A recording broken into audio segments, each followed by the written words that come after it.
Assalamualaikum warahmatullahi wabarakatuh. Selamat datang kembali di channelnya Mas Eka nih. Masih bareng sama Mas Eka pastinya. Apa kabar para warga sekolah? Semoga dalam keadaan sehat selalu dimanapun para warga berada nih ya. Oke, di video kali ini Mas Eka mau berbagi informasi lah ya, informasi seputaran tentang PPDB, di mana banyak yang nanya, Mas Eka bagaimana cara melihat seleksinya gitu ya. Saya bingung nanti ya, kan udah dikasih tips tuh di video sebelumnya, silahkan disimak ya. Karena ada 5 tips yang sebelum nanti PPDB pemilihan sekolahnya dimulai, silahkan dicek dulu tuh ya. Nah, di informasi kali ini Mas Eka akan berbagi informasinya untuk cara melihat, eee, seleksi ya, hasil seleksinya bagaimana cara melihatnya. Nah, tapi sebelum itu untuk para warga sekolah yang mungkin baru menemukan channelnya Mas Eka nih, silakan subscribe dulu channel ini untuk mendukung channelnya Mas Eka agar bisa berkembang lagi dan bisa memberikan informasi-informasi terupdate kepada para warga sekolah. Untuk yang sudah subscribe, terima kasih banyak karena sudah mendukung channelnya Mas Eka untuk berkembang lagi. Dan berikut Mas Eka akan kasih cara melihat seleksinya seperti apa. Oke, kita akan masuk ke cara lihat hasil seleksi. Bagaimana Mas Eka cara lihat hasil seleksi? Sebenarnya cara lihat hasil seleksi itu ada dua ya. Kalau misalnya para warga menggunakan akun ya, maka nanti akan di situ akan terlihat kira-kira para warga, masih masih terdaftar atau tidak. Nanti ada keterangannya sebenarnya di akunnya. Cuma kan terkadang para warga males untuk, lihat di akunnya ya, pengennya ngelihatnya secara keseluruhan di sekolah, kayak seperti itu ya. Jadi sekolah yang dituju kita pengen lihat nih, masuk apa enggak nih, gitu ya. Nah, bagaimana itu cara melihatnya nih? Yuk langsung aja deh ya. Nah, pertama adalah, seperti biasa para warga bisa masuk langsung ke WPPDB-nya, pilih jenjangnya dan pilih jalurnya ya. Sekali lagi, jangan sampai salah jalur ya.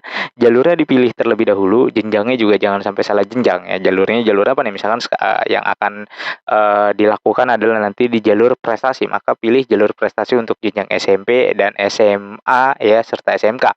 Kemudian jalur zonasi atau afirmasi untuk di jenjang SD gitu ya, pilih dulu.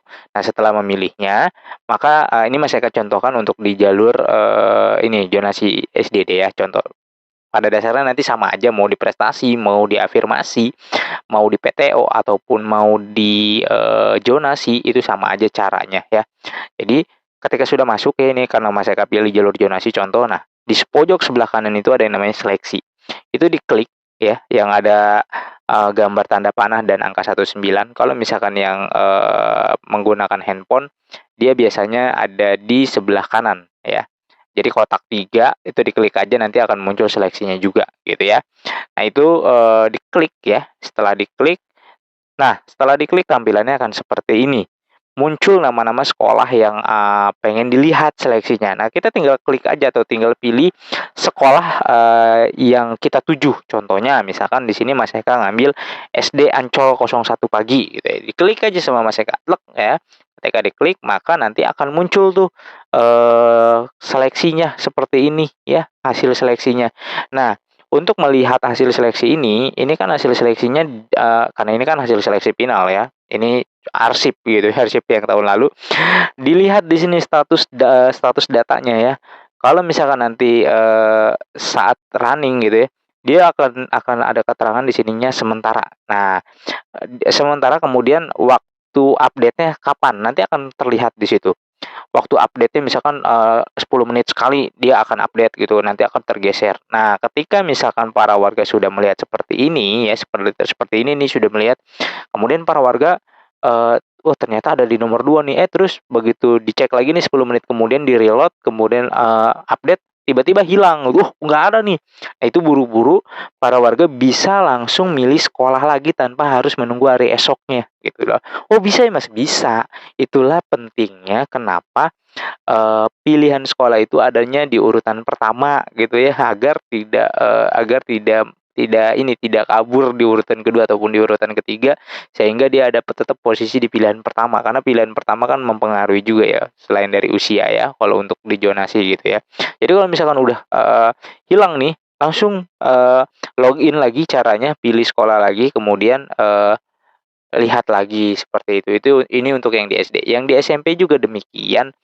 Yang di SMP sama ya, karena ini jalur prestasi ya, nih Mas saya contohkan untuk yang di SMP itu jalur prestasi. Maka diklik dulu, jalur prestasinya, prestasi akademik ataupun non-akademik. Nah, prestasi akademik, kemudian pilih seleksi sama ya, yang ada gambarnya ini, ya diklik seleksinya, kemudian setelah diklik seleksi, maka nanti, akan muncul tampilan seperti ini ya, sama seperti tadi. Di sini nanti ada keterangannya status datanya apa, hasil sementara. Ini karena ini akhir ya data, ini kan, final waktu tahun 2022 ya. Di sini akhir ya, berarti, kalau yang, nanti adalah sementara, sampai kalau misalkan di hari ketiga jam 14.00 kan tutup ya, berarti jam 15.00 kalau misalkan itu dia akan bunyinya seperti ini akhir. Terus sampai di-update lagi sampai sampai jam 17.00 ya berarti udah akhir tuh, udah final. Kalau sudah akhir final seperti ini berarti udah fix, benar-benar, sudah keterima. Nah, ketika sudah keterima seperti ini, maka yang harus dilakukan oleh para warga sekolah adalah melaporkan diri. Bagaimana cara melaporkan dirinya? Nanti ada videonya juga ya.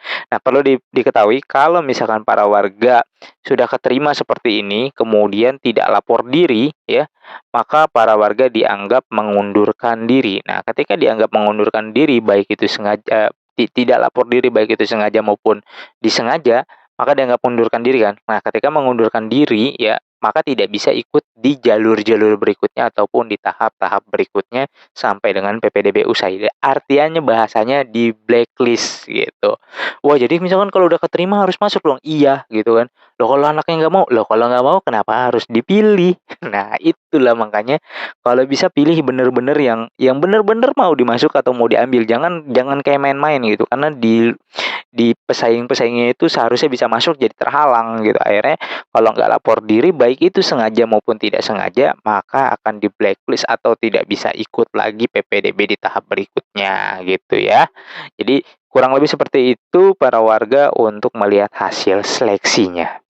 Ya, itu tadi cara melihat seleksinya, mudah ya. Kalau yang dari handphone juga sama ya.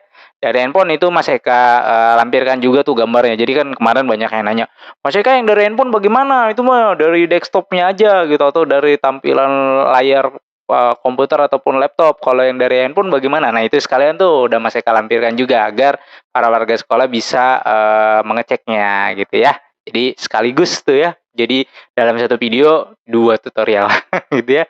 Oke, mungkin itu aja informasi yang bisa Mas Eka sampaikan. Mudah-mudahan informasi ini bisa bermanfaat dan bisa menambah lagi wawasan untuk para warga sekolah. Dan nikmati proses PPDB ini, jangan dibawa stres, jangan dibawa ini, dibawa enjoy aja karena PPDB, kalau kata para warga sekolah di Telegramnya Mas Eka, PPDB itu bukan sekali seumur hidup Mas Eka, 3 kali seumur hidup. Ya kalau yang dari sekolahnya SD, SMP, SMA ya. Oke, sampai jumpa di konten berikutnya dan wassalamualaikum warahmatullahi wabarakatuh.